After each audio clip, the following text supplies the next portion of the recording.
지식재산권, 지적재산권, 요즘엔 지식재산권이라고 하는데 많이 관심 있으실 것 같아서 특허권, 저작권, 상호와 관련된 상표권 이렇게 세 가지를 중심으로 좀 이야기를 해보려고 해요. 지식재산권이라는 게 뭘 것 같으세요? 지식이라는 거는 이제 지적 창조물에 대한 것이라는 거. 그래서 인간의 지적 창조물 중에서 법으로 보호할 만한 가치가 있는 것들에 대해서 부여하는 어떤 권리를 말합니다.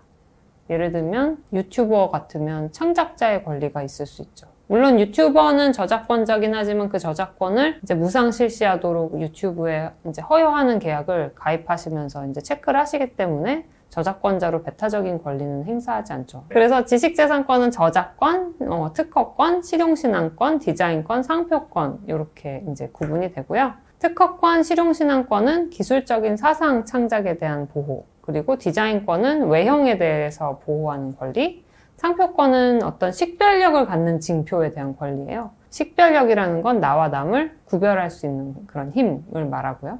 특허권부터 좀 살펴보면 그냥 간단하게 발명을 대상으로 한다고 생각하시면 돼요. 근데 발명이 어떤 특별한 요건을 갖고 있으면 그것은 특허의 등록 대상이 될 수 있는데 산업적으로 이용 가능해야 하고 새로운 것이어야 하고 그리고 진보성이라고 해서 쉽게 개발할 수 없는 무엇인가가 있어야 되는 거예요.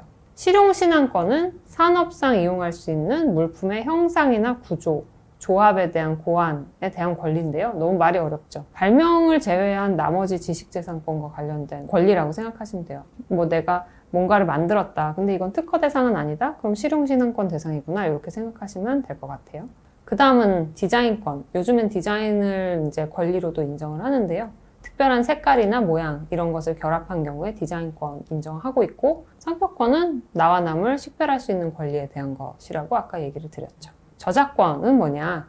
창작자가 갖는 권리라고 생각하시면 돼요. 그래서 연극이나 또는 영화, 소설, 이런 그림에 대해서 그런 창작물을 만든 사람이 그 창작물에 대해서 갖는 권리가 저작권. 영업비밀은 오늘은 하기 어려울 것 같고 양이 많아서 부정경쟁방지법이라는 법률에서 보호를 하고 있어요. 그럼 내가 특허권, 저작권, 실용신앙권하고 뭐가 다르냐? 그 법에서 보호되는 나머지의 것을 사실상 영업비밀로 보호할 수 있다라고 생각하시면 돼요. 대표적인 게 뭐가 있을까요? 노하우. 근데 영업비밀은 이제 보호가 되기 위해서는 좀 구체적인 요건들이 있어서 이게 특허권하고 그래서 구별된다고 생각하시면 돼요. 이게 이제 전반적인 지식재산권들의 범위라고 생각하시면 돼요. 지식재산권은 소유권도 아니고 또 채권도 아니고, 채권이라는 건 다른 사람한테 뭘 요구할 수 있는 권리는 아니지만 내가 배타적으로 누릴 수 있는 권리입니다. 이게 나랑 무슨 상관이냐 이럴 수가 있어요. 침해받으면 구제를 받을 수가 있어요. 그게 핵심인데요. 우선은 내 걸 사용하지 말아라 라고 금지 청구라는 걸 할 수 있어요. 금지 청구는 가처분 형태로 많이 진행이 되고 손해배상 청구를 할 수 있어요. 내 거를 이용해서 네가 돈을 벌었어? 그러면 나 손해를 입은 만큼 네가 번 돈을 나에게 줘 라는 청구를 할 수 있습니다. 이게 손해배상 청구고 형사처벌도 가능한 경우가 있어요. 특허권 침해, 저작권 침해에 대해서는 형사처벌을 할 수 있는데 이건 고의가 필요해요. 일부러 무단으로 사용했을 때 예를 들면 내가 만든 프로그램을 몰래 베껴서 썼다. 내가 개인적으로 쓴 건 상관없죠. 근데 그걸 만들어서 팔았다. 내 소스코드 복제해서 프로그램 만들어서 납품했다. 이럴 때는 저작권 침해죄로 고소할 수도 있다. 이렇게 생각하시면 될 것 같아요. 그러면 내가 갖고 있는 권리를 우리나라에서 등록한다. 해외에서도 그 권리가 그대로 인정될까요? 내 기술을 똑같은 걸 누가 베꼈네? 너 왜 내 특허를 침해했어? 라고 미국에서 특허 침해 청구 소송을 제기해도 소용이 없어요. 왜냐하면 미국이 특허 등록을 안 했으니까. 근데 만약에 그 미국 사업자가 우리나라에서 사업을 하고 있다. 그러면 그때는 넌 내 특허를 침해했으니까 그 물품을 팔지 마. 라고 금지 청구는 할 수 있을 수도 있어요. 우리나라 안에서. 내가 등록해서 얻은 권리는 국내에서만 효력이 있다. 이렇게 생각하시면 될 것 같아요. 저작권도 꼭 등록을 해야지만 인정될까요? 내가 소설을 썼어요.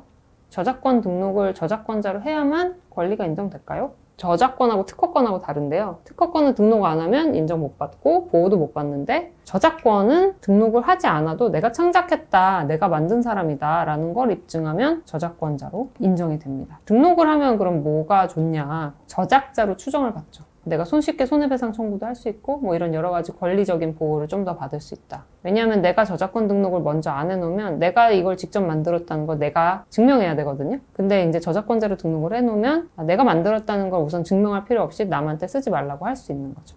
그런 차이점이 있습니다. 그러면 이제 특허로 좀 자세하게 넘어가 볼게요. 스타트업 하면서 내가 특허를 많이 내고 싶으실 수 있을 것 같아요. 특히 기술을 이제 하시는 회사나 이런 데는. 프로그램을 만드는 데 같은 경우는 저작권 등록을 해야 되는 거고요. 내가 어떤 기술을 가지고 뭐 어떤 솔루션을 개발했다. 그때는 프로그램이 아닌 이상은 특허권 대상이 될 가능성이 높아요. 발명에 특히 이제 적용이 되는 게 특허권이라고 아까 말씀을 드렸고, 재료, 제품, 용도 같은 경우에 등록을 할 수가 있고, 또 방법도 어떤 발명의 대상이 되기 때문에 등록을 할 수가 있어요. 근데 그럼 특허를 한다는 건 특허를 낸다는 거에 대해서 꺼려 하시는 분들이 가끔 있어요. 그 이유가 뭘까요? 이 명세서를 작성해서 등록을 해야 되잖아요. 그거는 공개가 돼요. 영업비밀이 노출될까봐 이걸 하는 걸 꺼려 하시는 분들이 있어요. 특허권은 배타적인 권리가 20년 동안 보장되거든요. 20년이 지나면 모두가 내 특허를 그냥 쓸 수가 있게 되는 거예요. 그러면 그게 부담스럽다 이런 분들은 나는 차라리 영업비밀로 가지고 있을래 라고 하시는 분들도 있죠. 어떤 경우가 있을까요? 많이 들어보신 것 중에 코카콜라. 맞아요. 코카콜라는 영업비밀로 자기들이 공개를 안 하고 있습니다. 만약에 내가 하고 있는 사업이 20년 이상 지속될 자신이 있는 너무나 소중한 영업비밀이다. 그러면 고민을 해보실 필요가 있을 것 같고요. 이거는 20년 안에 엄청 좋은 기술이 또 나올 것 같아. 라고 생각하시면 차라리 등록을 하는 게 나을 수 있죠. 그런 거는 이제 각자의 판단 하에 하시면 될 것 같고, 또 한 가지는 영업비밀을 100% 공개해야 되는 건 아니다. 이런 걸 또 한 가지 염두에 두실 필요가 있어요. 어떤 방식이냐면요. 예를 들면 내가 어떤 물건을 발명했어요. 그걸 발명하기 위해서는 뭐 어떤 소재를 100도씨에서 가열을 10분간 해야 된다라고 하면 100도씨와 10분이 영업 비밀의 핵심이다. 70도에서 120도 사이 10분이 아니라 5분에서 20분.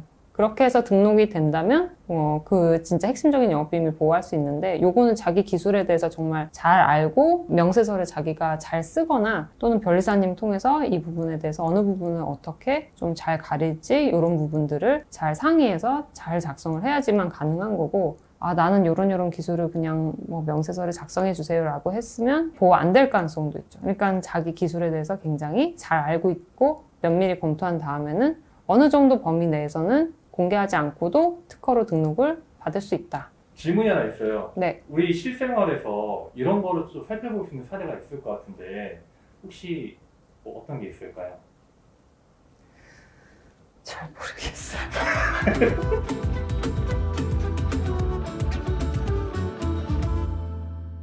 그러면 특허의 요건으로 넘어갈게요. 특허는 산업상 이용 가능해야 되고 신규성이 있어야 돼요. 기존에 존재하지 않는 새로운 것이어야 한다. 근데 이때 새로운 것의 기준은 아까 특허는 국내에서만 효력이 있었다고 했잖아요. 신규성 요건은 어떨까요? 국내에서만 새로운 것이면 될까요? 전 세계적으로 새로운 것이어야 될까요? 전 세계적으로 새로운 것이어야 그건 또 그래요. 새로운 것인 거는 전 세계적으로 새로운 거여야 돼요. 한 번도 세계에서 등록된 적 없어야 돼요. 만약에 해외에서 뭐 이미 나온 거다, 등록됐다. 그러면은 그거는 내가 특허로 등록할 수 없어요. 왜냐하면 새로운 것이 아니기 때문에 신규성이 없어서. 신규성은 등록은 안 했지만 어떤 책에 내가 이런 거를 이런 기술로 만들었다라고 이미 썼어요. 그러면 그 신규성은 인정이 될까요? 안 될까요? 안 될 것 같아요. 인정이 안 됩니다. 예. 그리고 인터넷에 또 그걸 냈다? 그것도 인정이 안 돼요. 꽁꽁 싸매고 있다가 짠 하고 나타내야 이게 신규성이 인정되는 것이고요. 만약에 내가 인터넷이나 이런 데 홍보를 하려고 기술을 노출했다. 그러면 신규성이 없어진다는 걸 또 주의하셔야 됩니다. 그러면 나중에 특허 등록이 거부될 수도 있기 때문입니다. 진보성 또 요건인데요. 어떤 기술 분야에서 통상의 지식을 가진 사람이 용이하게 발명할 수 있으면 진보성이 없다고 합니다. 그러니까 예를 들면 파란 볼펜. 파란 볼펜에 대해서 특허가 났다고 가정을 해보는 거예요. 근데 빨간 볼펜 특허를 누가 내려고 했어요. 파란 잉크 대신 빨간 잉크만 넣으면 신규이니까 이건 될까? 안 된다는 거죠. 그 잉크만 넣으면 된다는 거는 누구나 용이하게 쉽게 발명할 수 있는 거니까 이건 안 된다. 그래서 진보성이라는 요건이 되게 특허 등록할 때 어려운 요건이에요. 보통은 기존 기술을 가지고 조금 발전시켜서 새로운 무언가를 만들어내기 마련인데 그게 진보성이 있냐 없냐 부분에서 보통은 등록이 되냐 안 되냐가 많이 갈려요. 이 등록할 때요. 이 특허가 과연 등록된 건지 안 된 건지 확인을 해볼 수가 있어요. 되게 특허와 관련돼서는 우리나라 국가의 홈페이지 같은 게 되게 잘 돼 있어요. kipris.or.kr인데 가면은 등록된 특허를 다 확인할 수 있어요. 기술을 검색한다든지 하면 발명자를 입력할 수도 있고 딱 검색이 됩니다. 꼭 확인해 보실 필요도 있을 것 같아요. 내가 이거를 발명하고 싶은데? 라고 생각하면 막 쓸데없는 노력할 필요는 없잖아요. 그러면 키프리스에 이미 등록이 됐는지 보고 아무도 이걸 등록 안 했다. 그러면 내가 해볼만 하다라고 생각할 수도 있고 또 빠르게 해야 되는 거죠. 아무도 등록 안 했을 때 사전에. 그렇게 생각하시면 되고 참고로 그 키프리스라는 홈페이지를 되게 많이 활용할 수가 있어요. 등록 여부도 확인할 수 있지만 뭐 온라인 교육도 있고 또 뭐 지식재산권 다른 뭐 저작권이나 상표권이나 이런 것도 등록됐는지 확인할 수가 있으니까 그걸 꼭 한번 참고해서 확인을 해보시면 좋을 것 같아요. 특허를 내가 출원을 하고 싶다. 키프리스를 통해서 이게 있는지 없는지 확인해서 없다 생각해서 발명하기로 해서 발명을 성공적으로 했어요. 그러면 그 다음에는 특허 출원을 해야 됩니다. 출원을 해야 되는데 출원할 때는 필요한 게 이제 4가지예요. 명세서, 그리고 특허 출원서, 도면, 요약서 이렇게 4가지인데요. 명세서는 명세서 작성 요령 이런 걸 딱 검색하시면 또 patent.or.kr이라는 데서 샘플도 많이 있고요. 그리고 방법도 잘 설명이 되어 있으니까 홈페이지를 들어가셔서 그 내용을 좀 확인하셔도 좋을 것 같아요.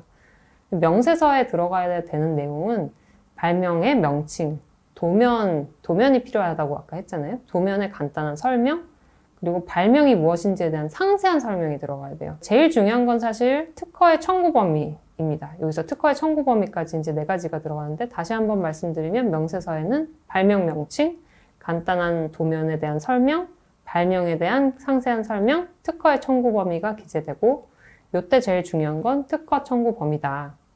특허 청구 범위가 왜 중요하냐면요. 특허권이 결정되는 게 청구 범위에 따라서 결정이 됩니다. 그러니까 내가 어떤 사람한테 내 특허를 쓰지 말아라 라고 말하려면 그걸 배타적 권리라고 하고 그 배타적 권리는 청구권의 범위, 청구 범위에 따라서 결정이 돼요. 그래서 이걸 잘 정하셔야 되는데요.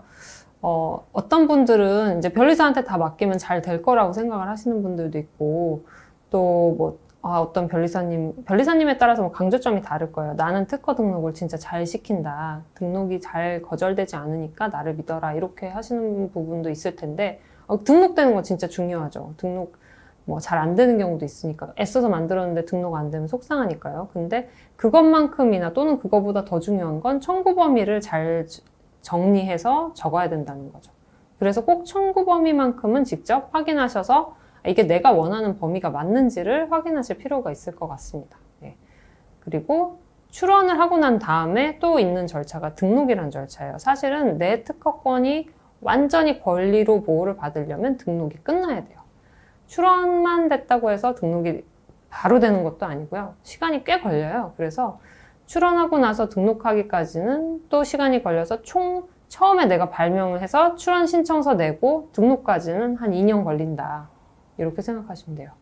그러니까 근데 그 사이에 다른 사람이 또 출원 신청을 했어요. 근데 내게 출원 신청이 거절되고 그 사람 건 쭉 갔어요.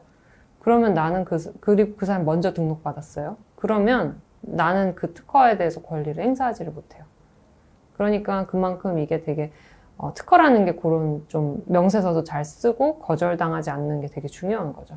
신중히 움직여야 네네. 그러니까 되게 신중하기도 하고 또 정확하게 잘 거절당하지 않도록 주의해서 하실 필요가 있다.